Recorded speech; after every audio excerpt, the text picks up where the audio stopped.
थे, नहीं पहुंचते। वर्तमान की समय की परिस्थितियां हमें लग सकती है कि परमेश्वर हमें दुख दे रहा है, लेकिन वो दुख शायद भविष्य में एक बड़ी महिमा को प्रकट करेगा आपके जीवन में। बोलो आमीन। एक बड़ी महिमा को प्रकट करेगा। आप नहीं जानते परमेश्वर क्या कर रहा है, हम नहीं समझ सकते, लेकिन भविष्य में परमेश्वर उसी के जरिए आपको एक बड़ा व्यक्ति बनाना चाहता है। जहां जो बुलाहट आपकी है वहां लेके जाना चाहता है परमेश्वर। हालेलुया, बोलो यीशु मसीह की। आज आपको ना महसूस हो, यहाँ पर परमेश्वर नहीं चाहता कि मैं अपने बच्चों को ताड़ना दूं या अकाल ला दूं, भूखमरी ला दूं, लेकिन यही भूखमरी इसलिए आई कि जो खरे हैं वो प्रकट हो जाएं, जो कच्चे हैं वो झड़ जाएं। हालेलुया। तो परमेश्वर ने वहां पर उनके पाप की वजह से, उनके गुनाह की वजह से अकाल आया। अब अकाल आया तो एक व्यक्ति छोड़ के भाग गया, एक परख आई, और वही एक व्यक्ति बोला कि नहीं, कुछ भी हो जाए मैं परमेश्वर के स्थान को नहीं छोड़ सकती। कल मेरी मुसीबत यही टली थी तो आज भी यही टलेगी और भविष्य में भी यही टलेगी। हालेलुया। तो 2 अध्याय में हम पढ़ेंगे क्या लिखा है। नाओमी के पति एलीमेलेक के कुल में, अर्थात उसके कुल में उसका एक बड़ा धनी कुटुंबी था जिसका नाम बोअज था। हालेलुया। कैसा था वो?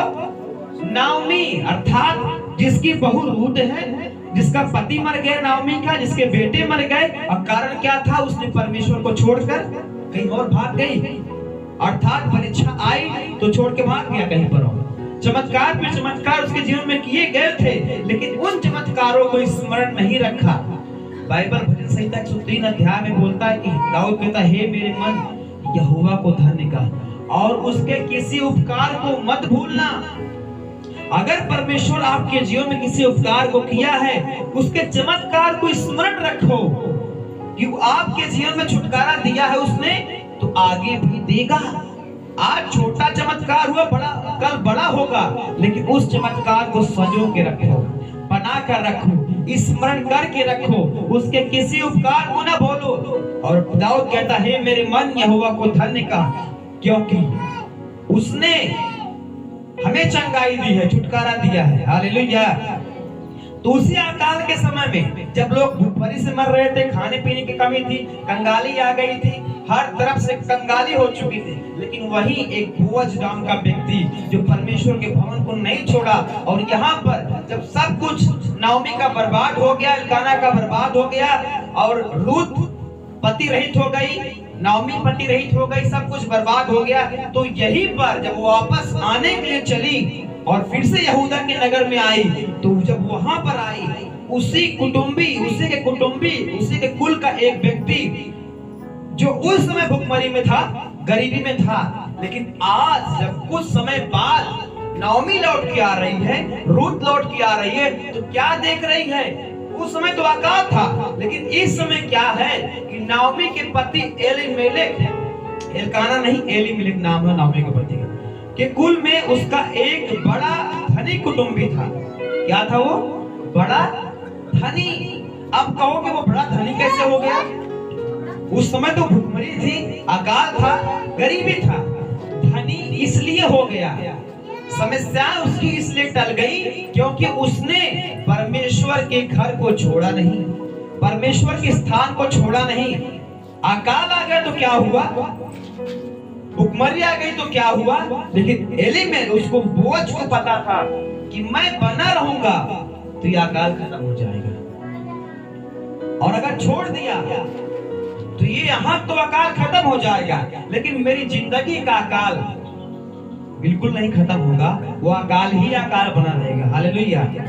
तो आप 2 लोगों के जीवन में देखिए, एक उधर एलीमेलेक जो विश्वासी से अविश्वासी बन गया, वो भी इस दुनिया को छोड़ के चला गया, उसके बेटे भी छोड़ के चले गए, सब कुछ लुट गया, बर्बाद हो गया। लेकिन वही एक व्यक्ति जिसका नाम बोअज था, उसी के कुटुंब का, उसी के घराने का व्यक्ति, उसने प्रभु के भवन को नहीं छोड़ा, उसके विश्वासी होने के अपने अधिकार को नहीं छोड़ा, और जब उसने नहीं छोड़ा तब यहाँ पर लिखा है कि वो बड़ा धनी बन गया, बड़ा प्रतिष्ठित बन गया और बड़ा ही महान बन गया। उसके पास अधिक धन आ गया, कंगाली चली गई, गरीबी चली गई, अकाल चला गया, सब कुछ हरा भरा हो गया। हालेलुया। कारण क्या था कि उसने परमेश्वर के भवन को नहीं छोड़ा। और वही एक व्यक्ति जो छोड़ दिया, अकाल हो गया, उसके जीवन में अकाल हो गया, वो कंगाल हो गया। आप देखो क्या होता है। ये व्यक्ति जिसने इस भवन को नहीं छोड़ा, वर्तमान समय में प्रभु के घर को नहीं छोड़ा, विश्वासी के पद को नहीं छोड़ा, अब फ्यूचर में क्या हुआ कि ये मालिक बन गया और ये नौकर बन गया। हालेलुया। ये मालिक बन गया और ये नौकर बन गए। बोलो यीशु मसीह की। हालेलुया।